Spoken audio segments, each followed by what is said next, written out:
Saudara yang diberkati oleh Tuhan, saat ini saya sedang ada di lahan pertanian dengan ibu-ibu yang sedang menanam, sedang menabur benih padi. Ya, ibu-ibu ini buruh, setiap hari dibayar 35.000. Ya.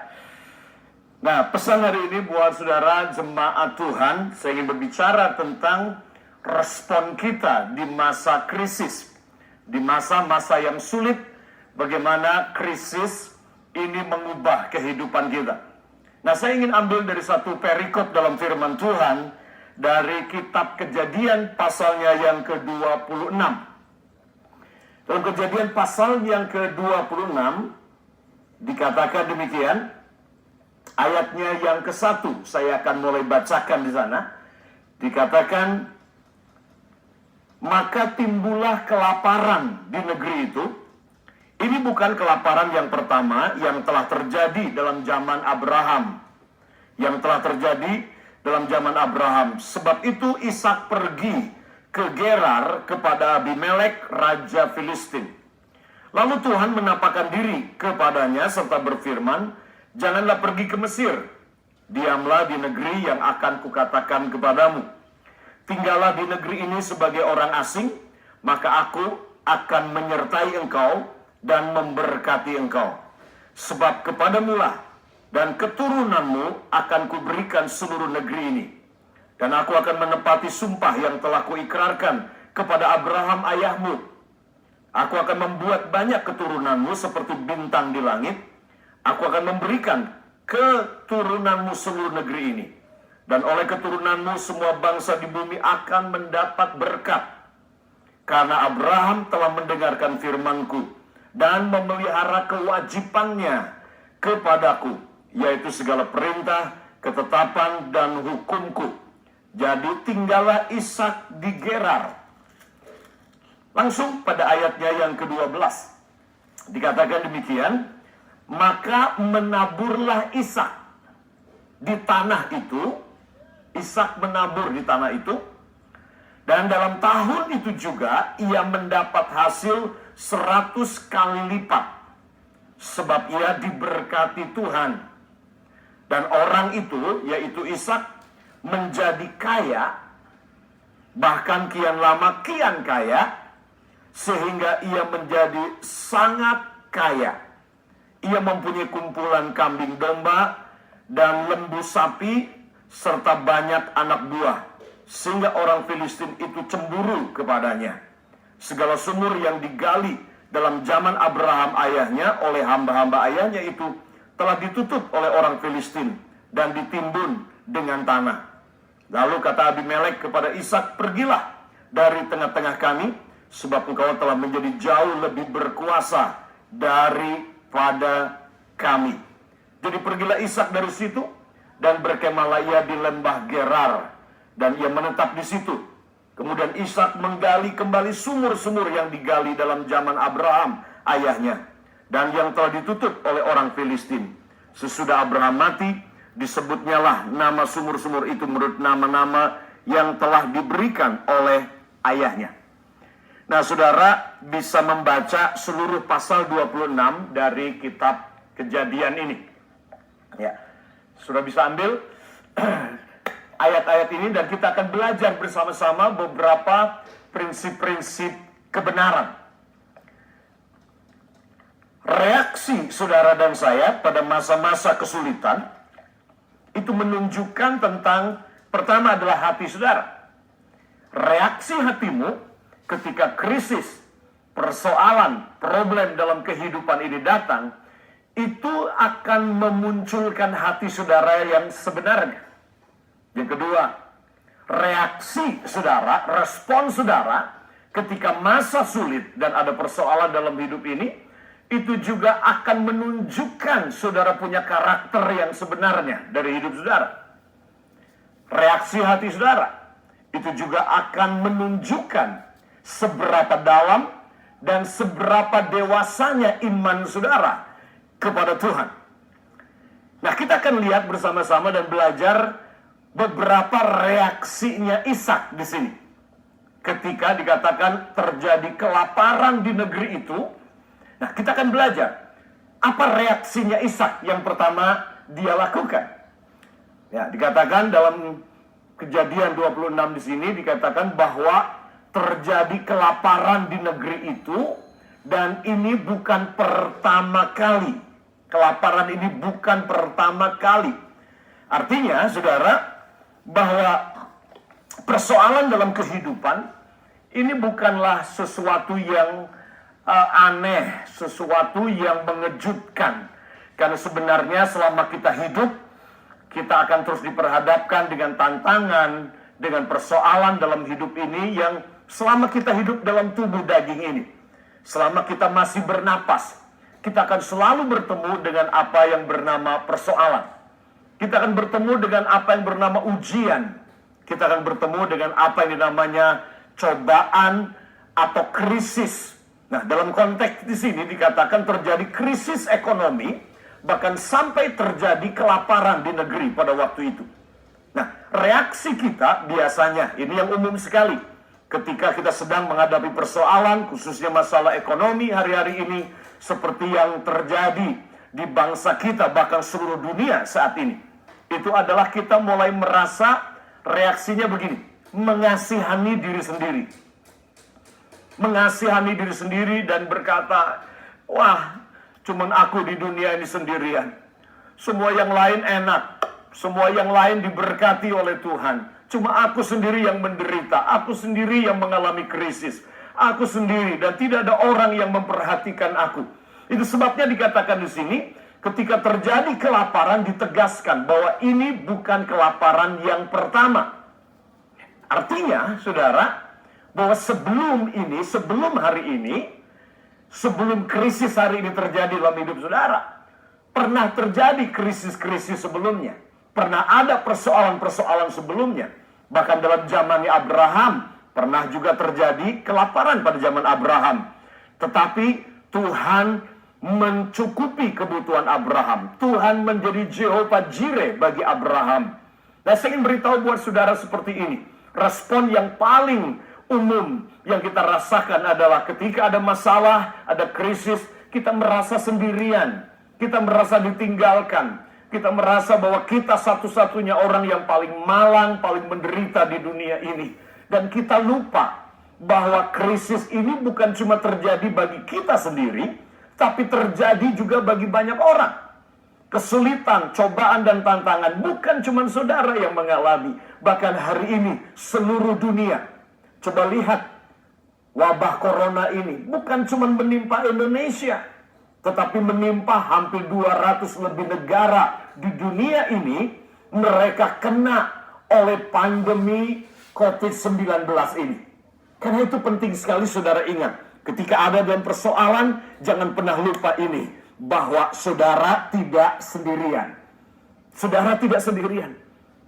Hati-hati dengan self-pity, mengasihani diri sendiri, dan akhirnya mengurung diri, dan akhirnya saudara stres, berfokus pada diri sendiri, akhirnya depresi dan frustasi sendiri. Ingat, ketika engkau sedang mengalami persoalan, bahwa nenek moyangmu, orang tuamu, generasi sebelumnya, ada banyak orang yang mengalami krisis yang sama, dan mereka keluar sebagai pemenang dari krisis dan persoalan dalam kehidupan ini. Oleh karena itu, ini yang pertama, reaksinya penting sekali. Oke? Nah, ini reaksi yang umum yang pertama. Reaksi yang kedua adalah ini. Ketika terjadi kelaparan, dikatakan langsung Ishak berpikirnya adalah ini. Pergi ke Mesir. Pergi ke Mesir. Ya. Dan ini yang Ishak lakukan. Tapi kemudian Tuhan melarang Ishak. Tuhan datang kepada Ishak dan berkata, tetap tinggal di mana kamu berada, tetap tinggal di negeri, jangan pergi ke Mesir. Nah, reaksi yang kedua yang alamiah ketika kita sedang ada dalam persoalan adalah ini. Kita mencari, kita panik, kemudian kita mencari pertolongan. Kira-kira siapa yang bisa menolong kita? Siapa yang bisa memberikan solusi kepada kita? Nah, Ishak, dia berpikir langsung Mesir. Nah, kenapa? Karena di Mesir itu ada kekayaan. Di Mesir ada banyak gandum di sana. Di Mesir ada banyak pertolongan-pertolongan yang dia pikir dia bisa dapatkan. Itu sebabnya ketika krisis terjadi, persoalan terjadi, yang terpikir pada Ishak adalah ini, pergi ke Mesir. Nah, ini juga yang bisa terjadi reaksi saudara dan saya ketika ada dalam persoalan adalah ini. Kita langsung berpikirnya adalah bergantung kepada siapa kira-kira yang bisa menolong kita. Bukannya datang kepada Tuhan dan berdoa, tapi kita mencari manusia. Mesir menggambarkan tentang sistem ekonomi dunia ini. Mesir menggambarkan tentang cara-cara dunia ini dalam mengatasi persoalan dalam kehidupan. Hati-hati dengan reaksi yang kedua ini. Kita langsung mencari jalan keluar, kita langsung mencari solusi, tapi bukan datang kepada Tuhan terlebih dulu, tapi kita bergantung kepada Mesir dan berharap kepada Mesir. Kita berpikir Mesir bisa menolong kita. Kita harus rubah reaksi ini. Nah, yang ketiga adalah ini.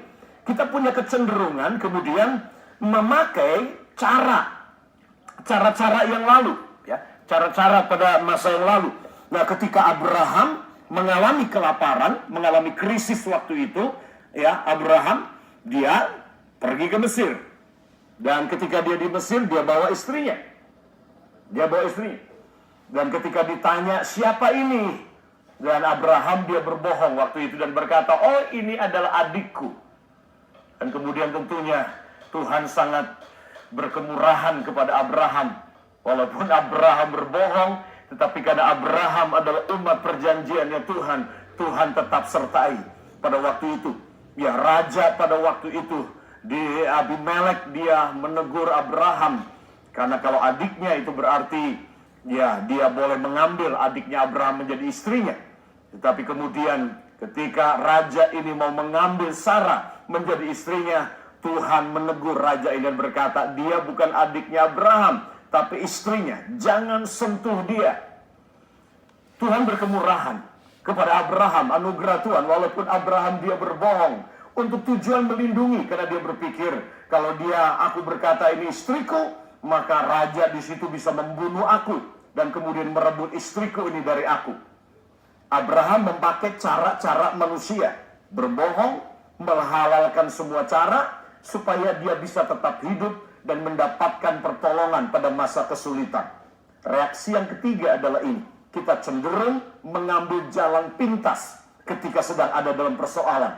Walaupun itu di dalamnya termasuk kita berbohong, kita berdusta, kita merusak integritas dan kejujuran kita sendiri. Dan saya ingin beritahu buat saudara, ini reaksi yang ketiga yang salah, yang Tuhan tidak ingin kita lakukan. Ishak dia meniru persis apa yang Abraham lakukan ketika Abraham berhadapan dengan persoalan kelaparan pada waktu krisis terjadi pada waktu zamannya Abraham. Jangan tiru, jangan ambil jalan pintas dalam menghadapi persoalan-persoalan dalam hidup saudara. Tapi reaksi yang benar kemudian yang Ishak lakukan adalah ini, berpegang kepada janji Tuhan. Ishak tinggal di mana dia berada, karena Tuhan berkata, tinggal di sana, ini janjiku buat kamu adalah, aku akan memberkati kamu. Aku akan memberkati kamu, aku menyertai kamu, di tengah persoalan kamu tidak sendirian. Pegang janji Tuhan. Ini reaksi yang benar ketika kita sedang ada dalam persoalan dalam kehidupan ini. Pegang janjinya, percayai penyertaan Tuhan. Itulah yang akan membuat saudara menang, itu yang akan membuat saudara diberkati, itu yang akan membuat saudara hidup di dalam seluruh berkat yang dia telah siapkan buat saudara. Reaksi yang benar adalah ini, dengarkan Tuhan, pegang janjinya, dan percayai bahwa kemanapun saudara berada, dimanapun saudara berada, persoalan apapun yang datang dalam hidup saudara, penyertaan Tuhan itu bersama dengan saudara. Reaksi yang keren yang berikutnya dari Ishak adalah ini. Di tengah-tengah kelaparan dikatakan menaburlah Ishak. Menaburlah Ishak di tanah itu. Dan Alkitab berkata begini. Dikatakan pada tahun itu juga Ishak menuai 100 kali lipat. Ishak menuai 100 kali lipat. Dan Alkitab berkata, Ishak menjadi semakin kaya, tambah hari tambah kaya, tambah hari tambah kaya. Dan itulah yang terjadi dengan Ishak. Nah, ini reaksi yang tidak umum tentunya. Di tengah-tengah kelaparan, di tengah-tengah tidak punya gandum, di tengah-tengah krisis ekonomi. Tetapi justru Ishak dia malah menabur. Menabur. Saudara, ya, dia menabur. Seperti ibu-ibu ini sedang menabur dan menanam hari ini.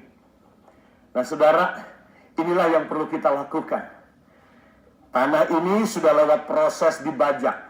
Tanah ini sudah lembut, tidak ada batu-batu lagi, makanya siap untuk ditaburi. Saya percaya waktu yang paling tepat untuk saudara menabur adalah hari ini. Menabur doa, menabur kebaikan, menabur rezeki yang Tuhan berikan pada saudara. Menabur berkat yang Allah berikan buat saudara. Adalah waktu yang tepat adalah hari ini untuk saudara menabur. Tetap taati. Nah, banyak kali pada saat kesulitan seperti ini, kita malah berhenti menabur. Nah, bayangkan saudara, kalau masa-masa krisis ini, ibu-ibu ini, para petani, dia tidak menanam. Dia tidak membajak. Apa yang akan terjadi? Kita akan mengalami krisis pangan. Ya, kita mengalami krisis pangan. Oleh karena itu, kalau saudara, sikap yang benar yang Tuhan inginkan ketika kita sedang ada dalam krisis adalah bukan kita malah jadi kikir, jadi pelit, dan penuh dengan ketakutan.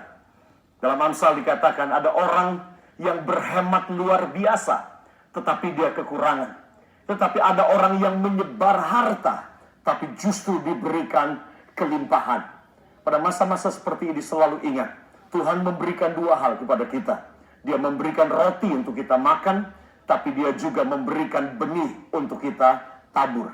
Bayangkan saudara, kalau para petani, bayangkan itu, mereka memakan semua, bukan hanya roti, bukan hanya beras, nasi mereka makan, tapi kemudian benih ini, bukan cuma mereka tidak tabur, tapi mereka makan juga. Mungkin mereka kenyang untuk sesaat, tetapi kemudian generasi berikutnya akan tidak punya makanan untuk dimakan. Oleh karena itu sama, mungkin saudara saat ini sedang kesulitan keuangan, saudara mungkin sedang punya persoalan dengan ekonomi. Tapi ini bukan waktu untuk saudara justru menjadi pelit, menjadi kikir, dan menjadi sangat ketakutan. Sehingga saudara tidak memberi, saudara tidak menabur, dan tidak mentaati prinsip-prinsip kebenaran tentang keuangan yang Tuhan ajarkan buat kita.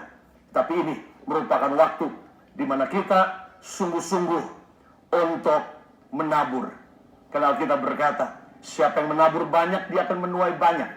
Tuhan, dia akan memberkati apa yang kita tabur.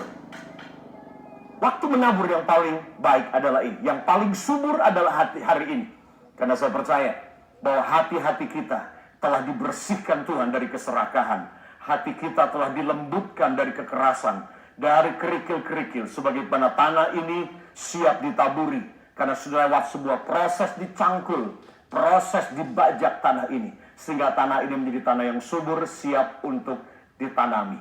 Saya yakin solusi buat ekonomi saudara ke depan, bukan cuma untuk saudara, tapi buat kota, buat bangsa, buat keluarga, buat bisnis saudara, bahkan buat anak-anak saudara ke depan. Inilah waktu untuk saudara menabur. Mungkin saudara tidak akan menuai dalam zaman saudara, tapi anak-anak saudara yang akan menuai. Saya bersyukur pada Tuhan bahwa saya melihat berkat Tuhan yang luar biasa. Bahwa apa yang saya tabur, apa yang saya dengan istri tabur selama 30 tahun lebih melayani Tuhan ini, Tuhan memberikan buktinya dia bahwa saya tidak akan pernah menabur dalam kesia-siaan. Karena apapun yang saya tabur pasti saya akan tuai. Kalau menabur dalam daging, saya akan menuai kebinasaan. Tapi kalau saya menabur dalam kebenaran, saya akan menuai hidup yang kekal. Saudara yang kasih Tuhan, saya melihat berkat Tuhan. Anak-anak saya studi di Amerika, Tuhan pelihara luar biasa. Ada keluarga yang memelihara mereka, tinggal dengan gratis, makan dengan gratis, beasiswa. Saya berpikir kembali, kedua-duanya anak saya kuliah di luar karena dipelihara Tuhan lewat beasiswa. Saya dengan istri merenung dan berkata, selama 30 tahun kita urusi anak orang lain. Kita carikan beasiswa buat mereka. Kita urus mereka, carikan makan yang layak buat mereka. Dan Tuhan tidak pernah berhutang. Tuhan membuktikan dirinya bahwa dia Tuhan yang memberkati. Sebagaimana Ishak dia menabur pada masa kelaparan, pada masa krisis itu. Inilah waktu yang tepat untuk saudara menabur. Bukan cuma uang tentunya. Hidup saudara, hati saudara, senyum saudara, doa saudara, perhatian saudara. Itu adalah taburan-taburan yang sudah bisa taburkan pada masa-masa sulit dan krisis seperti ini. Tetaplah menabur. Karena Alkitab berkata, orang yang menabur tidak mencucurkan air mata. Dia akan pulang menuai dengan sorak-sorai. Tuhan Yesus memberkati saudara. Dan izinkan saya berdoa buat saudara hari ini. Bapa di surga mau berdoa saat ini. Buat semua jemaatmu yang sedang mendengarkan hambamu berbicara saat ini. Hamba berdoa. Engkau tahu persis kondisi mereka. Bebaskan umatmu Tuhan. Dari merasa sendiri menghadapi persoalan ini. Dan mengasihani diri sendiri. Bebaskan Tuhan. Dari akal kami sendiri. Yang kadang-kadang ingin cari jalan pintas. Walaupun itu tidak benar. Untuk solusi persoalan dalam kehidupan ini. Hari ini. Tuhan kami berdoa saat ini. Beri kepada kami iman dan ketaatan. Untuk pegang janji Tuhan. Bahwa Engkau menyertai kami di masa krisis. Dan bahkan Tuhan Engkau juga memberkati. Ketika kami taat untuk menabur pada masa-masa sulit ini. Terima kasih. Sebagaimana Ishak menabur di masa kelaparan itu. Dan dia menuai 100 kali lipat. Dan Engkau berkata Ishak diberkati. Makin hari dia makin kaya. Dia diberi usaha bukan cuma pertanian. Dan bukan cuma gandum. Tetapi juga Tuhan ternak sapinya. Kambing dombanya diberkati oleh Tuhan. Sehingga dikatakan Ishak menjadi orang yang punya pengaruh. Menjadi berkat di negeri di mana dia berada. Terima kasih Bapa di surga. Hamba berdoa buat setiap umatmu. Para pengusaha-pengusaha hari ini yang sedang dalam krisis Tuhan. Hamba berdoa sungguh-sungguh. Supaya beriman dan ketaatan kepada mereka. Untuk tetap menabur, untuk mereka tetap Tuhan eksis, untuk tetap membawa dampak dan pengaruh dalam kehidupan ini. Terima kasih Bapa di surga. Kami bersyukur dalam berkat nama Tuhan Yesus Kristus. Amin.